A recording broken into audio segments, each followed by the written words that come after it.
Well, welcome back to the Realty Funnels Podcast. I'm Kevin Cahill, and I'm delighted to welcome Sharon McCormick and Monica Weakley, rock star real estate agents from Cincinnati, Ohio. Monica and Sharon, welcome.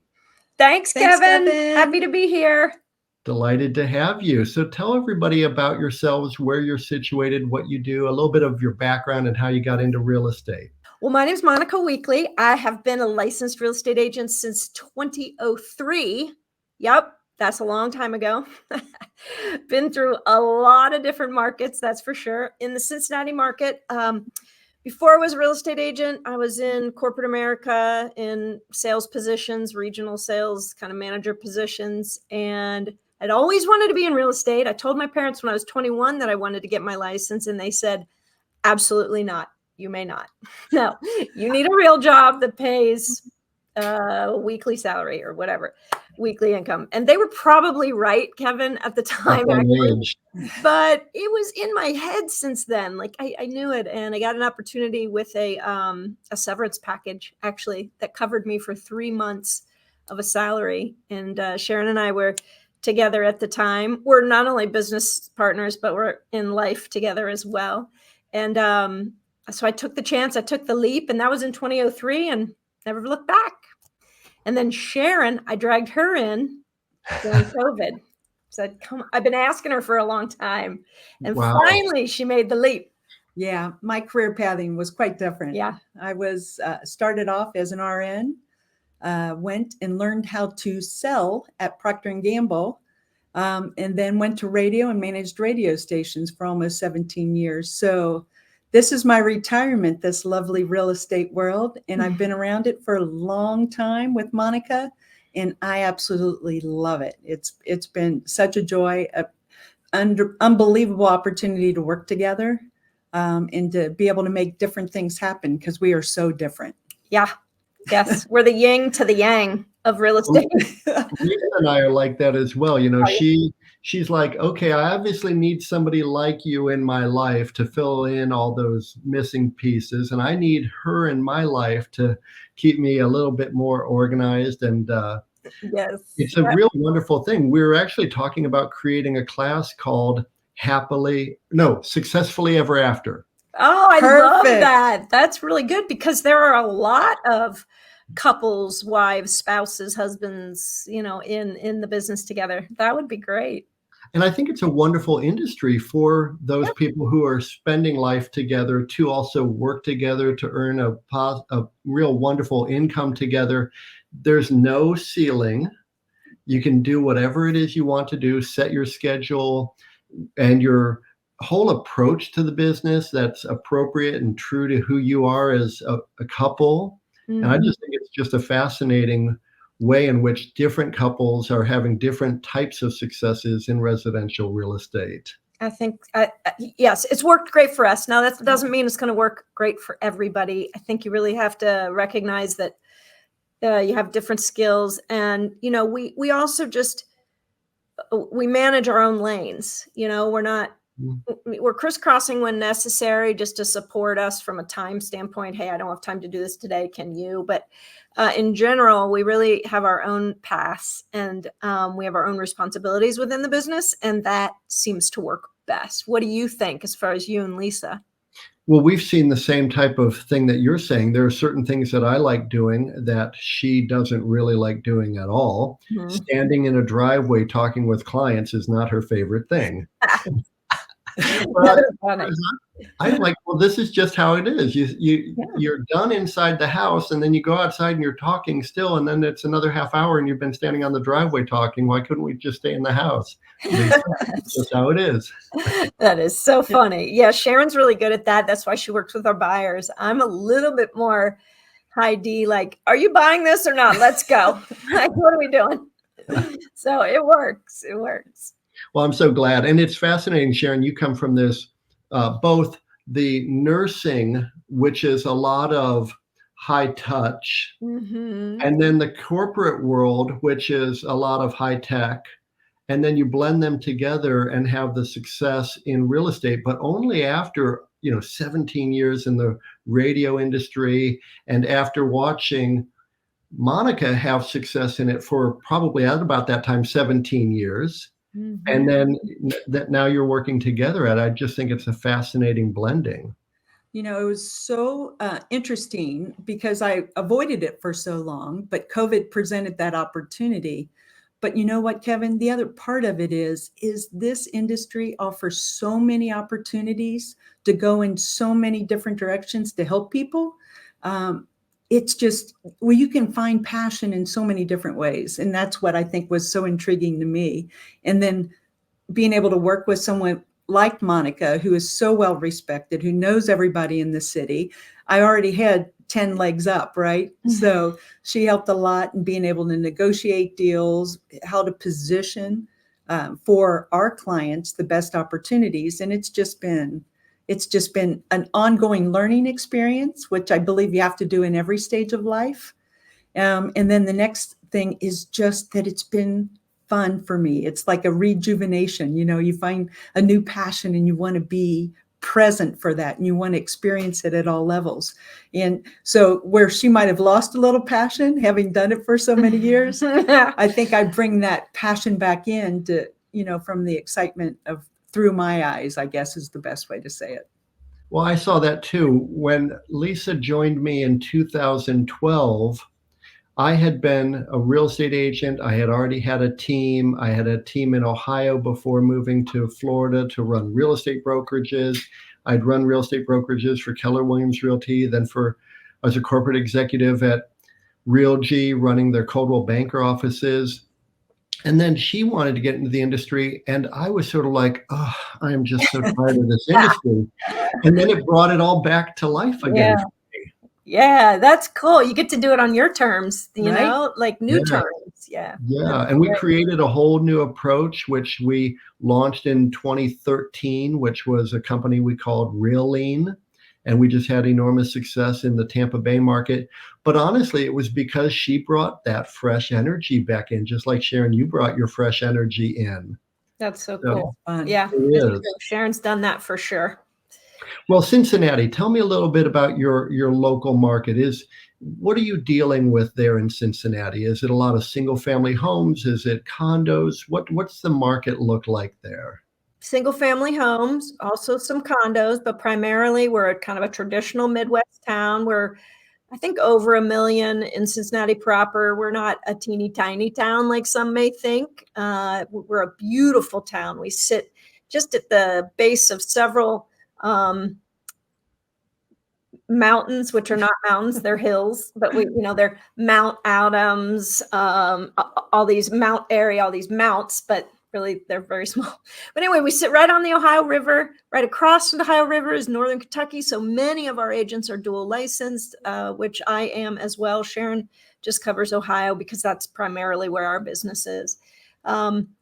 And we have inventory issues here for sure. The great thing about Cincinnati is that we never go sky high and we never bottom out, which is nice. You know, when the rest of the country is doing, something like this, we're just doing this. So we definitely have the challenges that the majority of the country is facing. But we're moving houses and we've actually put together a couple of our best years ever. And this year is no exception. So we've just been pivoting and listening and learning and re-strategizing and surfing the wave as it comes. I had that same experience in 2006 through 2008 when I was a real estate broker in Cleveland. Mm-hmm. And, you hear about the market collapsing in Las Vegas and in Phoenix and in California and Florida. And really in Cleveland, we just felt it softening. Mm-hmm. And the whole run up, in 2003, 4, 5, and into 6, where other markets were just really going up, ours was just getting a little bit warmer. Mm-hmm. Mm-hmm. And then when I moved to Florida, then all of a sudden I could feel like, wow, these markets do this. Then they come down, they go way back up, and they come way back down. All within a year. Wow. Yeah. And it's all just very heightened in those 4 markets, California, Florida, Phoenix, Las Vegas. Yeah. But Cincinnati is more of the, bread and butter market. Yeah.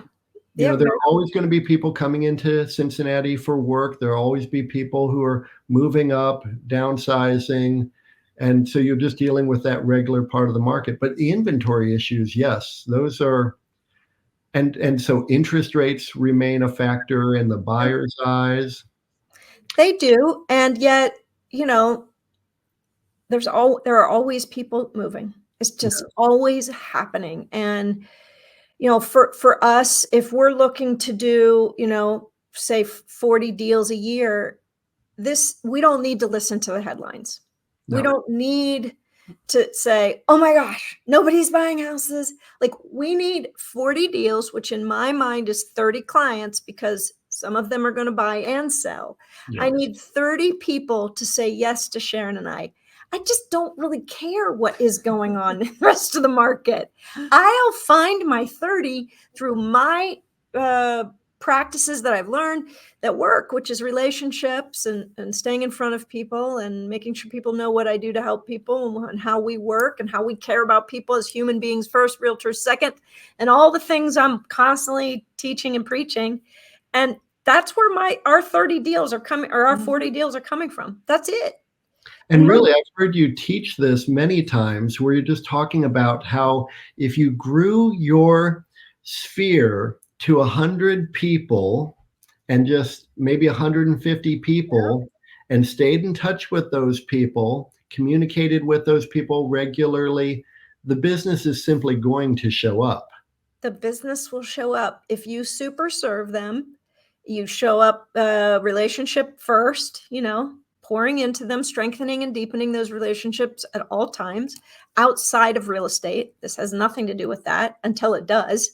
Right. And then they need to know what you do for a living, which is what social media is so powerful. The posting every single day, coming from contribution, giving information, educating, demonstrating what you do for a living, that kind of thing. And it all kind of jives. That's a whole 3-hour course, by the way, a CE course. But my point about all that is, Kevin, I think that we can talk about the headlines all day long, but it really just doesn't do us any good. We need to look at what do we need to do, what strategies need to change here, because the market does not dictate your success. It only dictates your strategies.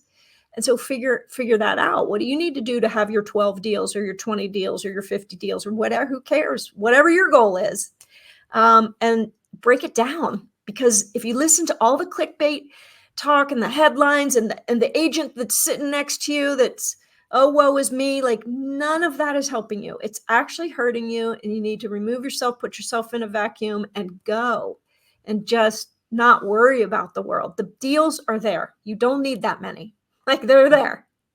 I marvel that they're really in somebody's sphere of influence already, but the real estate agent isn't doing an effective job of reaching those people, staying in front of those people. And so some of those deals might go to somebody else simply because they weren't thinking of you as a real estate agent. Correct. You're not being thought of.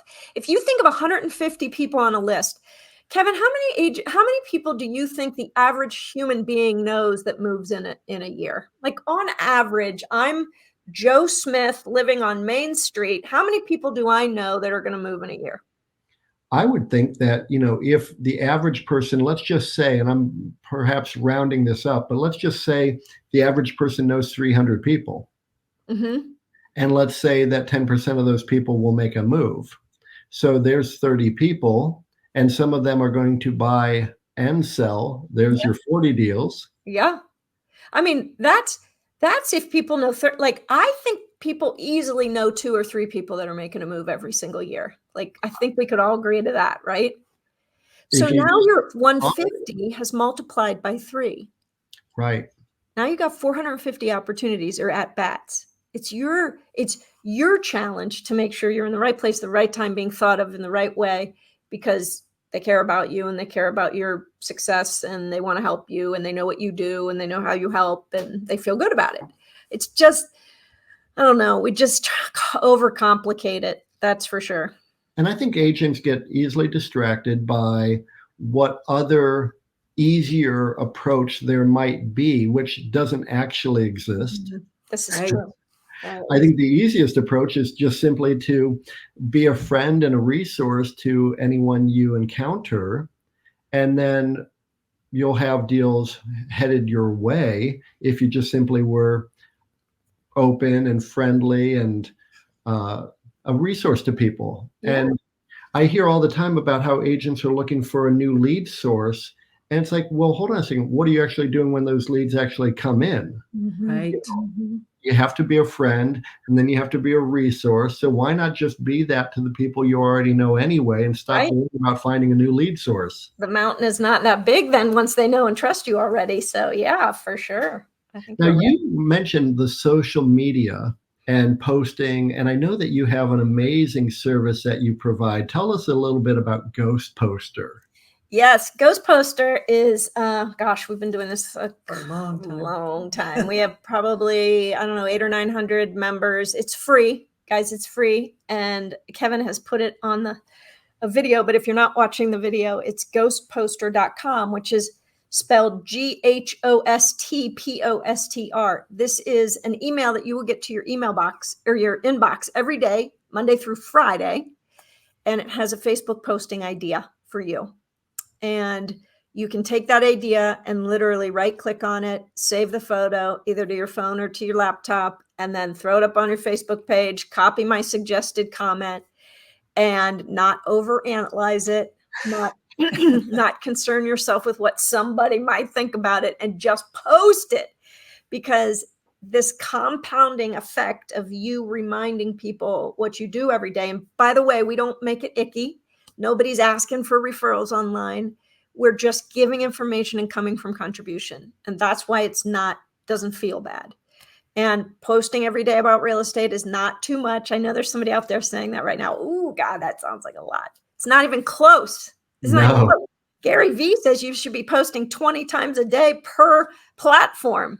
Like one time a day is not even close, guys. I mean, so few of your Facebook friends are even seeing your posts. It's not even funny.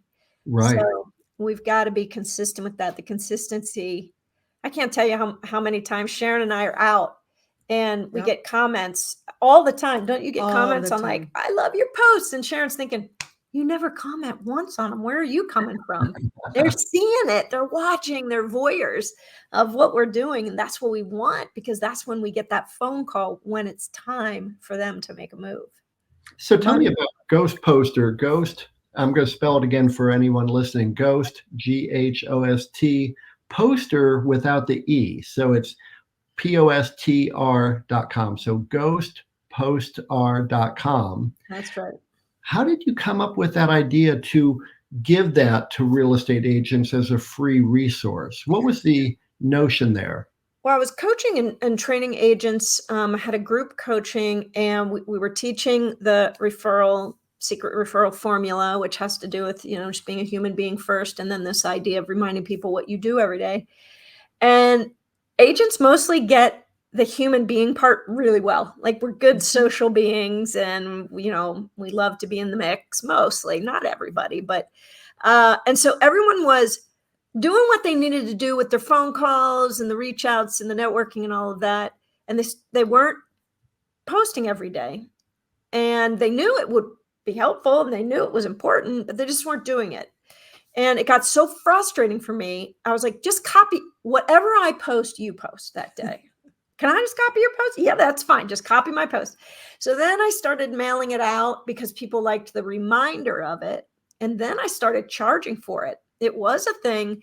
Oh gosh, at one point I was charging a couple $100 a month, a year, which was still super cheap. But then I didn't want there to even be an obstacle for people. Right. I just want people that want to do business like we do, which is by referral. I wanted them to find success in that, because I believe that elevates our entire industry if we have people doing business like they want to in a friendly human kind of way. And so I just made it free. And so then, of course, we grew quite a bit then. And I'm working on the library. We have like 600, 700, 800 different posts, maybe more than that by now. More, yeah. Yeah. where people can go into the library and look by category, what they're trying to do, whether it be a holiday or just a funny post or maybe something informative, or we like to engage or create engagement. So one of the most common questions is, how do we feel about this? And then we just post the picture, whatever it is, a beautiful house, a funny house, an ugly house, a weird design, anything. How do we feel about this? And one thing we don't do is we don't say how we feel about it, because nobody cares how we feel about it. And the minute you give your opinion, you're going to stop everybody else from engaging. You're going to stop them from giving their opinion because they don't want to argue with you if they feel differently. Right. So big mistake I see agents make when they're posting is, oh my gosh, this is my dream house. I love this house. How do you guys feel about this house? It's not my dream house. Yeah. That's right. And you're not going to get the engagement you're looking for. Just ask the question and move on. I don't know what you would say about I think ghost poster. No, I agree. And I think one of the things that Monica taught me very early on was that people will notice, and they won't, they may not respond or react, but they'll notice often what you're doing on social media. Mm-hmm. And I get so much feedback just by posting an idea or a color that is, the hottest color in paint. It could be just the simplest of things. But Monica also taught me early on that people love what we do for a living. Mm-hmm. They love being in houses. They love seeing what other houses look like inside and outside. They love ideas, for their own home. So just by doing little things, you can get a lot of engagement. And that simple act of creating engagement really takes a lot of the heavy lifting off of a real estate agent's shoulders, because now all of a sudden people are thinking of you when they're thinking of real estate. That's exactly it. It takes the heavy it does the heavy lifting. That's why I always say to people, if you want to do an event or something, they're like, well, how do I get them to see what I'm doing about no.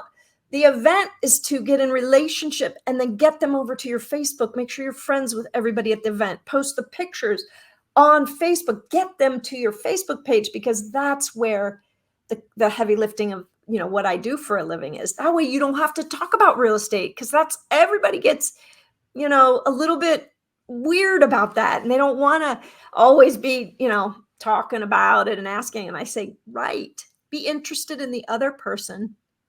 I used to joke about that when I was coaching real estate agents and I still coach real estate agents, but when I was younger, I didn't want to be the guy at the party that other people said, don't go talk to him. He'll talk about real estate. Yeah, exactly. It's so true. And with this approach, you don't have to. But here's the thing, Kevin, here's what people get wrong.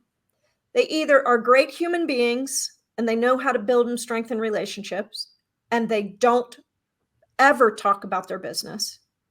So they're going to be really well liked and broke.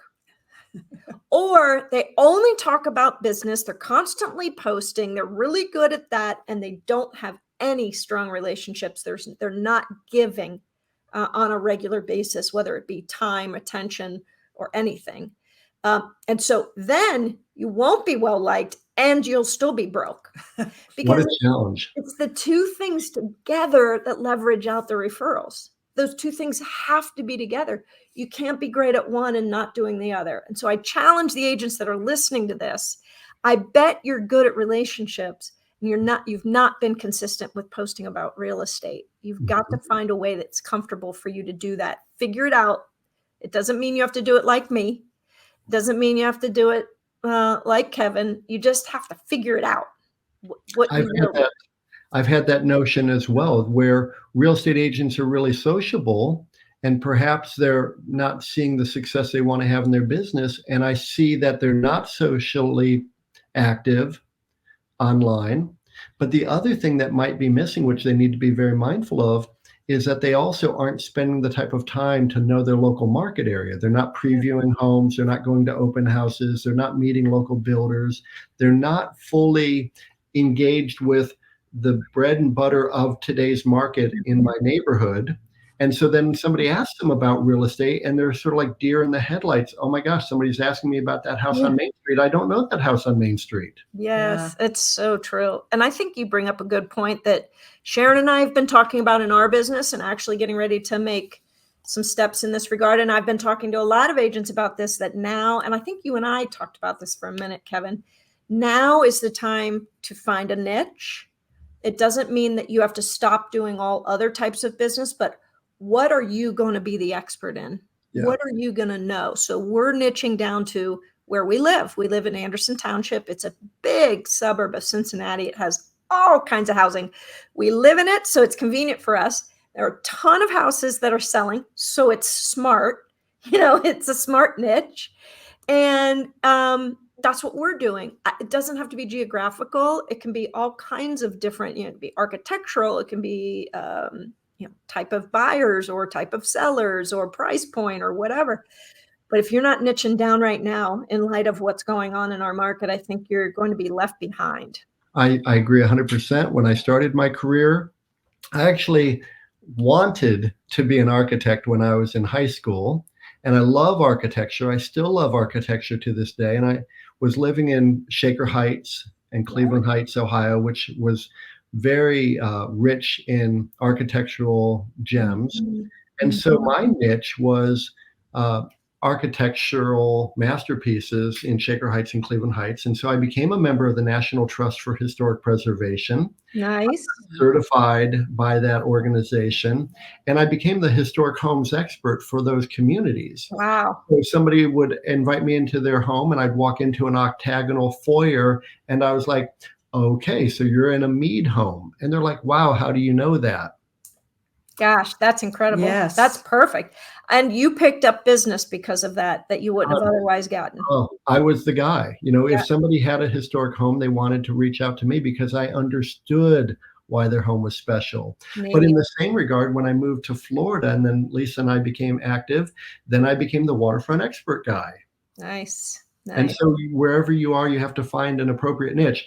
Tampa Bay is not a place that has 1920s architectural masterpieces. Right. That doesn't translate. Yeah. It does not work. So now I'm in the Seattle area and we have a beautiful view of Mount Rainier from our living room. Oh, and cool. so that's a whole different niche, mountain view homes. Neat. But yeah, you're right. You've got to pick that niche. Right now. Yeah, right now. Now you've done something really fascinating. The two of you have created Contractor Vault. Let's talk about that for a quick minute. Contractor-Vault is local. So first of all, we are looking to kind of expand it, so stay tuned. But if you're not in the Cincinnati, Northern Kentucky area, you probably won't be able to take advantage of it right now. But we saw a real need. You guys all know these groups that you're in, the real estate agent groups, and people are always in there saying, hey, who's the best lender? Hey, who's our go-to guy for surveying? Hey, who are you guys using for attorneys? Whatever, right? Now, who's your good tile guy? Who's the best tile? Anybody got a tile guy? Right, all of these. Yeah. And sometimes you get a great piece of advice, and other times it just depends on who happened to see the post, right? So we wanted to create a resource website directed towards real estate agents. This is not the homeowners page. This is for realtors. This is not Thumbtack. This is for realtors to give each other great referrals of local contractors who can help with anything home related. That's right. So we have a list of probably 50 to 70 contractors, and then each category has 3 contractors. We're building it right now, so not all of them have all 3 yet. But you can go there and you can see who are the most referred, who are the popular ones. I mean, Sharon and I knew a lot of them just from being around for a while, but we've also, grabbed them from other places. We've talked to other agents, and now we've built something that's really going to be valuable for our agents in our local market. And of course, we're always trying to be in great relationship with agents, whether that be for the purpose of getting a deal through, or winning a contract for a buyer. or in our world, we benefit from attracting agents to EXP, and that's a big focus of ours as well. Sure. And I know yours too. So, we're coming from contribution. We're getting the relationship first. We're giving something and bringing value to the relationship. I think Contractor Vault is amazing because it really, again, speeds up the whole process of finding that trusted resource when you're in a moment of need. And I do think that you two have created something that is going to go national. So I think real estate agents listening to the podcast, watching the podcast today, should take a look at contractor-vault.com and check out what Monica and Sharon have built for the Cincinnati market. And then take a look and see if it's something that could be used in your local market, and then reach out to Sharon and Monica and just ask about bringing Contractor Vault to your own local market. I think it's a game changer resource. Yeah, agreed. We are looking for partners in different cities right now. So we'd love to know if somebody feels like they could really execute on this. And it's a little bit of a time suck in the beginning, but once you get it set up, it's not too bad. No, and just having the resource at your fingertips and to have multiple options. So if one surveyor is busy, you've got another surveyor to call, because oftentimes we're in time crunches, right? We need to have things done pretty quickly. And there's no bells and whistles you have to jump through or anything like that. It's literally, you go right there, you have all the contact information, you know how to reach that person directly. And what's great about this is that it's a vetted list. Yes. Not just anybody can post their own company name on there. Those people have to apply with you to then qualify to be on this trusted list.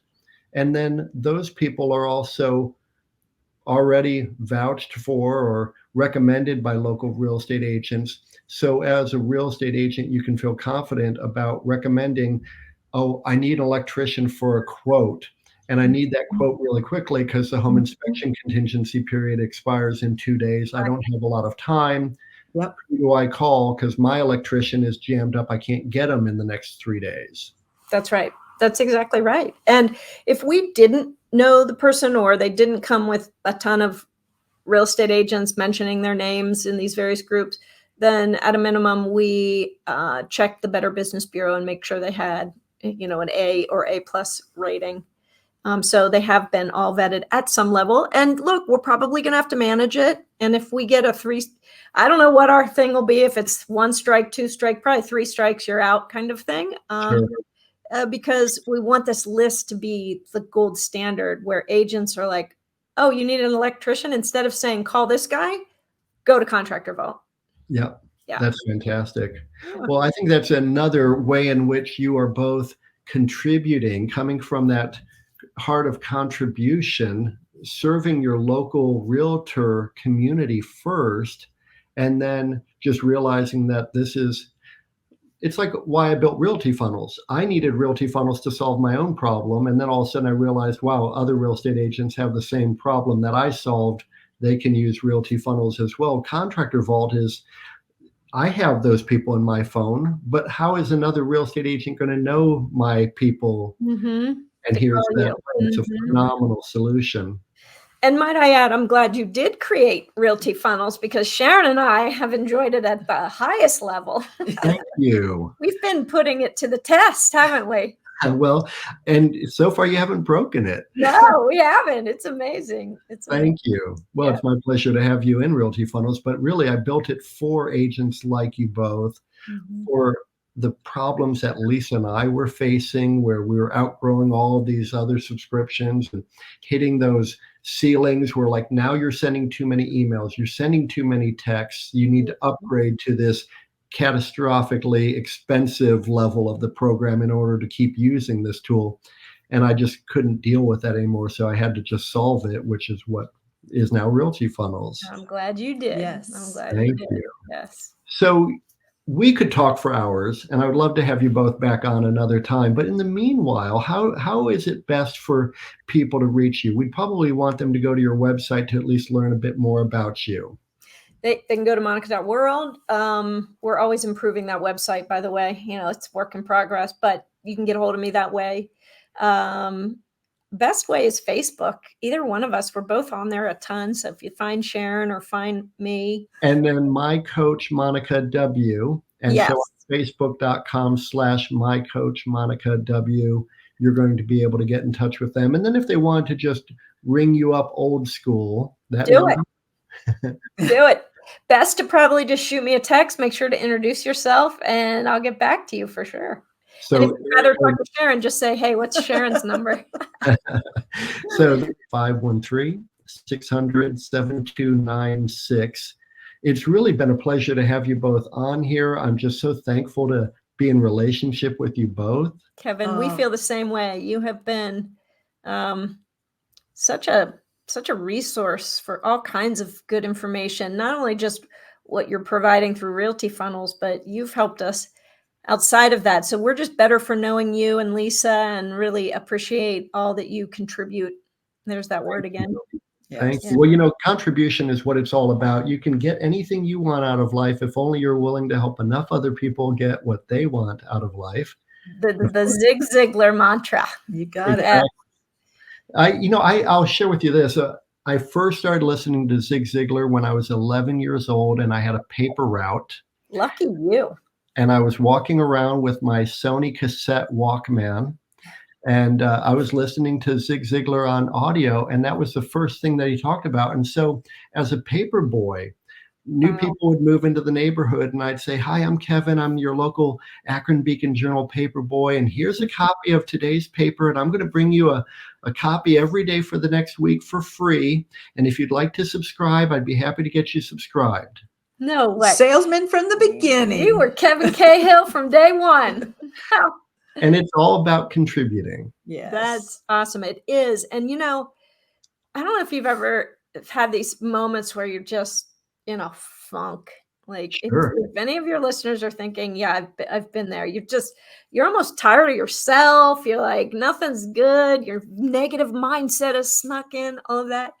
I promise you the quickest way to snap out of that is to send some cards, send a gift, go do a drop by, go put together a day of giving. It doesn't even have to cost money, but it's the quickest way. And that is what Sharon and I are creating in our culture of our business. We're not looking for something in return from the way we behave or what we do or what we give. It's not quid pro quo. It's that through that giving, we're creating a certain type of culture within our business that will attract the business. It may not come from that exact point where I gave. Doesn't matter. Well, that's a universal law, the law of circulation. That's right. And no matter what, if you contribute, if you add to the circulation will come back around. It has to, and it will give back to you. One of my favorite pastors, Dr. Charles Stanley, often talked about how we reap what we sow later than we sow and more than we sow. Yeah. 100%. Yes, but people get frustrated when they don't reap what they sow today. They have an unrealistic expectation, and then they get into that funk and they want to just crawl back under the covers. But the reality is, go out there and give some more, contribute in a new way, and it will all just come right back around. It's so true. Isn't it funny how we speak as agents? I need to take a listing. I need to get more business. I need the language we use is so internal. That's a great point. I mean, and that's just common language, right? Yeah. When you think about the energy and the vibration of what you're giving off, and Lisa often talked about how our business, Realine, she wanted to create a mouthwash bottle, which is that Realine is the cure for commission breath. I like that. I never knew what the little design. I thought it was like a beaker, like a laboratory experiment thing. The whole notion is that I like that. If you come from contribution as opposed to coming from need, yes, then the energy that you are giving off is going to attract like energy. Yes. And other people will feel a need to contribute and send you opportunities and share with you referrals and share with you what they know about what's going on in the local market area, as opposed to, I need stuff, and then the other person's like, well, I need stuff too. And then both Right. of you are going in a divergent path. That's right. Oh, it's so true. The law of reciprocity, too, another universal law that works in our business at the highest level. It's really great. Well, let's talk another time. But for now, I just want to thank you both for joining us on the Realty Funnels podcast. This is just fantastic, as I knew it would be. Thank you both. Thanks, Kevin. We appreciate you. Thanks. Anytime. Yeah.